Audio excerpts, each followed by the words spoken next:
Now in alcohol to carbonyl compound, the first reagent, as in mentioned in the previous lecture, is a chromium based reagent. In that, where several reagents are there, like Jones, the Collins, PCC, then the PDC, etc. Second is a DMSO based reagent. In that, activator should be there, and in classified as what the Moffat's oxidation and the Swern oxidation. In that, a Swern is a most important type of oxidizing agent. Okay, the third category from that is an manganese dioxide or MnO2. So this is a selective reagent which is employed particularly for the oxidation of an allylic and benzylic type of the alcohol. Then similar to that of the fourth one is an silver carbonate, or it is also be called the Fatty-Jones reagent. In the presence of silicate is a sand type material. If we insert in that Ag2CO3 along with the silicate, so then the reagent is called the Fatty-Jones reagent.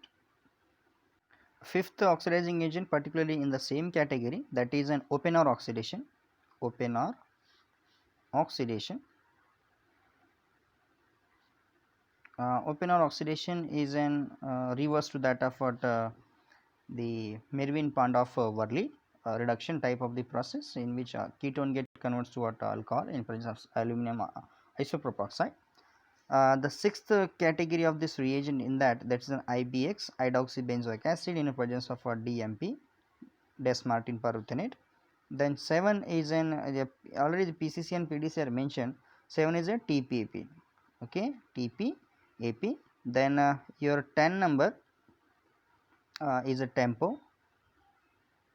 Is in tempo. The structure of tempo is like here. This is N, and here this is a N-oxy radical. Okay, so here the numberings are what 1, this is 2, 3, 4, 5, 6. That is in the if we name that compound, it is in 2, 2, then 6, 6 tetramethyl 2, 2, 6, 6, or the tetramethyl piperidine. This is nucleus is called the piperidine oxy radical. This is an oxidizing agent particularly for primary alcohols. Then 11 number is an ceric ammonium nitrate, that is CAN. And lastly what the aqueous NaOBr, or sodium hypohalite. So these are the reagents that converts, again I summarize that converts alcohols to carbonyl compound. Okay, this is the most important type of the transformation or functional group interconversion in the organic synthesis. The sixth category of oxidation in organic molecules is a transformation of glycols to carbonyl compound. You know that in earlier method or earlier slide we are converting the glycols from what the olefins. Okay, and now we are converting that glycols. Okay, and this is dihydroxylation. First method is a dihydroxylation, and now from the glycol we can convert, that is a cleavage. So it is a type of what cleavage, and it will be converted to 2 carbonyl compound, because there are 2 carbons are there, both carbons will be cleaved and it will be converted to carbonyl compound. So this type of the transformation is called the cleavage. And you know that glycols are having lone pairs, that is on oxygen. It is a polar molecule, and polar molecules are soluble in polar solvents. So based on the glycol, there are two types of glycols are there. One is a water soluble, second is a organic solvent soluble. Okay, so particularly we have two reagents for the same category.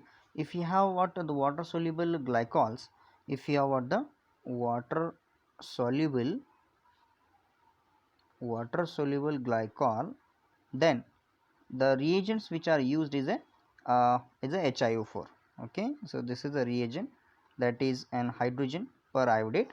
So HiO4 or NaIO4, Na, or it's a salt, that is NaIO4 KIO4, is used particularly for the cleavage of glycols, that is water soluble glycols, like you have glucose, glucose and fructose. So identification of carbohydrates, there is a one test is given in chemical laboratory.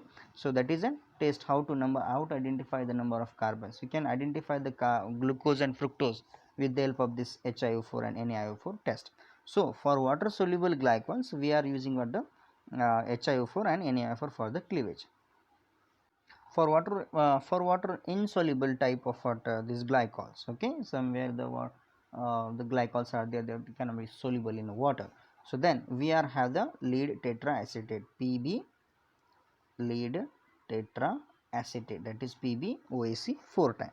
Okay, so these are the reagents which are useful particularly for the cleavages of this cleavages of for the glycols. Okay, now so this olefin is first converts to glycol. This is one type of hot oxidation. That glycol is further converts into the 2 carbonyl compound. Okay, like this. So now, so there is a one simpler reagent that converts directly the olefins into the carbonyl compound, that is called the Lumiex-Johnson reagent. And the Lumiex-Johnson reagent is a combination of osmium tetroxide along with the NaIO4, sodium periodate. You know that role of osmium tetroxide is conversion of olefin to this one. This is the role of what OSO4, and secondly what NaIO4 do, this will be cleave that molecule, and that's why the Lumiex-Johnson is a combination type of a reagent. Secondly, we can direct convert that olefin to this carbonyl compound. So okay, this is a Lumiex-Johnson reagent that will convert the olefin to directly 2 carbonyl compounds with okay, like this. And similarly the another type of a transformation ozonolysis, okay, O3 in presence of a DMS. So as you know, these two are also the reagent that, but they are directly convert the olefin to carbonyl compounds. Okay, you must know that this type of the transformation. So for the cleavage of what the glycols, there are two types of a reagent, HiO4 for water soluble glycols, and the PbOAC4, that is lead tetraacetate, is for the water insoluble type of the glycols. And the last particularly type of hot oxidation is an olefins to the carbonyl compound.